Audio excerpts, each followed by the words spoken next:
Hello there. So I'm doing a nighttime video. I'm not sure exactly why I'm doing a nighttime video. I don't know why I didn't do one earlier today. So if I look a little dark in here, that's because I'm a little dark. Um, Trying to get a comfortable position for my arms. Sorry about that. I'm in the living room and I'm drinking a hot toddy. I can't see it too well. Hot toddy. Hot toddy. And I'm at the hot fire on because I'm cold. I just feel cold. I don't know why I feel so cold, but I do kind of feel cold. It's Friday night. Woo! Had a lots of steps in today. I've done almost 16,000. Yeah, baby. That's like normal work day for Jill. So it's kind of cool that I had kind of like normal work day thing going on. I went out west to pick up my prescription. I met Ms. Mary Castle, good friend of mine, workmate, well, work manager. She's actually my boss, but not. She's a scary boss, but not that kind of scary boss. If that makes any sense. I'm sure she would listen to that and go, "Okay, fine. I can be a scary boss. It's fine," but not in that way. Anyway, so we met up, but again, distantly. And it was raining kind of the whole time. It wasn't really the most beautiful days. I was really in quite a mood because I had the message from Parcel Force that my beer was coming. And this morning they sent me the message saying it would arrive between 10:44 and 11:44 in the morning. Now, at the time I saw this, it was like 10:38. I just woke up and I thought, oops, I better get out of bed. I sleep 6 feet off the ground on a platform type bed thing. And trying to get out of that in the morning, like climb down this ladder to go and answer the door to the beer man is actually can be quite daunting, particularly because my back stiffens overnight. I got the back problems and I have plantar fasciitis. So my foot actually is really sore. So I'm unbelievable to see me when I'm lurching around in the morning, but and in an agonizing pain. And of course, you know, when you're lying in bed like that, the first thing you do when you get out of bed, you have to pee. So I could just see me like about to piss myself, trying to go down the ladder in a hurry because I don't want to miss the beer man.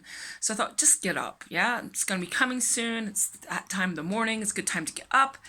So I'm pottering around the house and doing my thing, and I'm thinking, it's nearly noon. The beer man still hasn't come. And the free bingo starts at 1. And I was planning to leave real sharpish at 2 to make it out west, which was going to take about 45-minute walk to meet Mary around 3.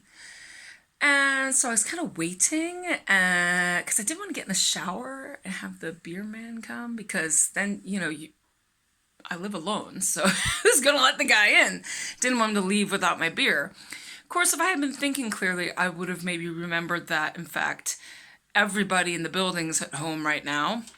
Someone would have let him in, and they leave it outside your door anyway because of the whole safe delivery thing that goes on. So I probably should have just got in the shower. Once I realized this, it was fine, except the free bingo had started.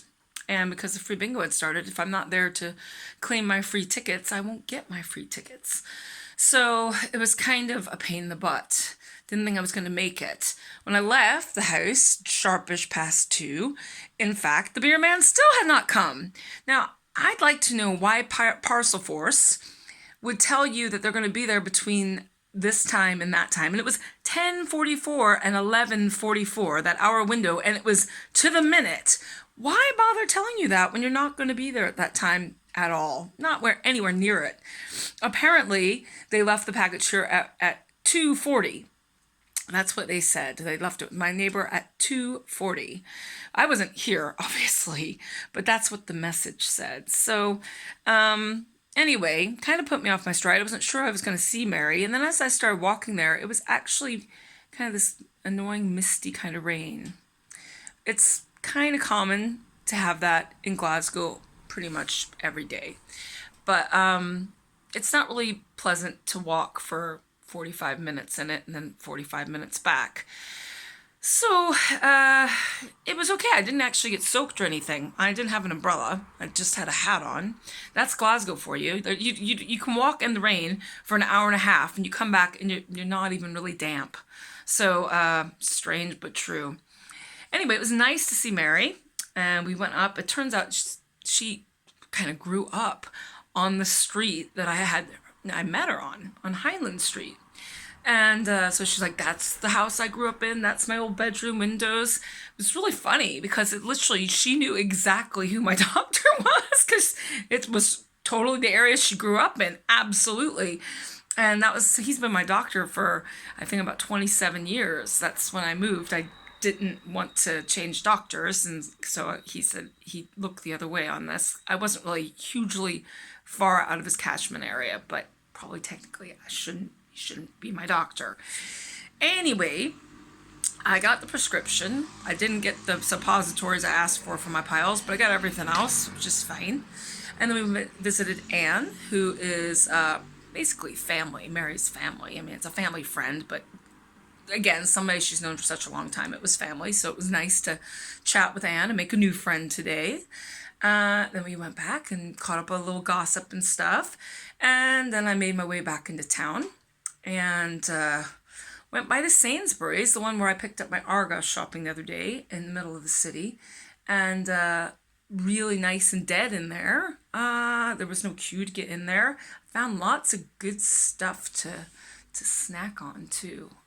Like I need to buy more snacks or spend any money, but I needed to get tomato juice because I wanted to make a Bloody Mary. So when I got home, I made my Bloody Mary and I enjoyed that Bloody Mary, I must say. And I think it just kind of distracted me from the things I was meant to do. I also got a 69p salad, chicken salad that was marked down. It's probably normally about £3, maybe more. And that was a damn good salad too. So that 69p bargain was pretty much a score if you ask me. And then went to Aldi, who are now implementing all the kind of measures one would expect at a store, not letting people in, making people wait, making sure there's not too many people in the store, one in, one out, that sort of thing. And I felt a lot safer shopping there this time because it wasn't mobbed full of people. I got my beer, so that's good. I got me some whiskey to make hot toddies, so that's good. And yeah, it's not been a wildly exciting day, except I did, when I was cleaning out my drawers, I came across a bunch of t-shirts and girly club tops, for which I tried them on. If they fit me still and I didn't look like an absolute freak in it, I kind of kept it. But a lot of stuff didn't really fit or wasn't very flattering anymore. And a lot of these t-shirts are really cool t-shirts, like really cool t-shirts, like Chicks on Speed, cool band. I've worked with them for a long time, even performed on one of their records. That's right, guys. I'm a paid performing artist, and I appeared on their cover version of the Tom Tom Club's Wordy Rapping Hood, the album version, and I have a line on it, and I got paid by Virgin for that, so V2 paid me some Euro action. So if you ever were wondering, yes, I'm a paid recording artist amongst many of my other strange claims to fame. So it kills me that I can't fit into these t-shirts anymore, and I wish somebody would enjoy them as much as me. And I've got a couple of friends online who I think are interested in seeing if they can fit into them. I'm thinking maybe, if you've got kids or someone who has kids, some of these t-shirts are unisex as well, but definitely if you had kids, the kids might in 5 years be like, wow, this is such a cool t-shirt. This is such a cool band. Oh my God, But I just don't think I can hang on to all this stuff because I got a lot of shit in my house. And anybody who's been in my house knows I have a lot of shit in my house. So if I'm not using it, I don't really think I just hang on to it for memorabilia, Just don't think it's worth it, It's not like, my grandkids are going to stumble across it one day, the invisible grandkids, So if anybody can think of a good home for these to go to, I'd be happy to give them to someone. So yeah, that's been about my day. I'm kind of excited because Optimo are doing a 4-hour set on, I think the radio station's called Clyde Built, maybe? I don't know, there's a link. And I'm going to see if I can find some sort of way to hook my computer up to my living room speakers And this might be the night I just leap about and drink and party hardy to myself in the living room, because I have gotten contact with a couple of people to see if they're up for, socializing, because it's been nearly 2 weeks now and I definitely feel totally healthy and there's nobody had been in my house. So it's a matter of, if I don't think this person is around other people who might have it, I'm not exactly adverse to having a friend over to jump about and have a good time with, but certainly not a party or a gang of people. But, it could happen. There's no way for the next 4 months I'm never having anybody in my flat. I think that would be a little bit ridiculous. We've all been self-isolating, so I think we would know if we're going to get ill. There's a whole bunch of people who are not working and are not going out. So I know it's a worldwide thing now too. It's kind of a pain in the butt.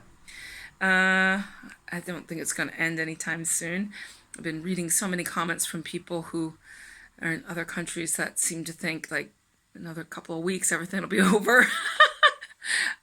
Yeah, I don't think that's going to happen. I don't know when I'm ever going to go to a concert again.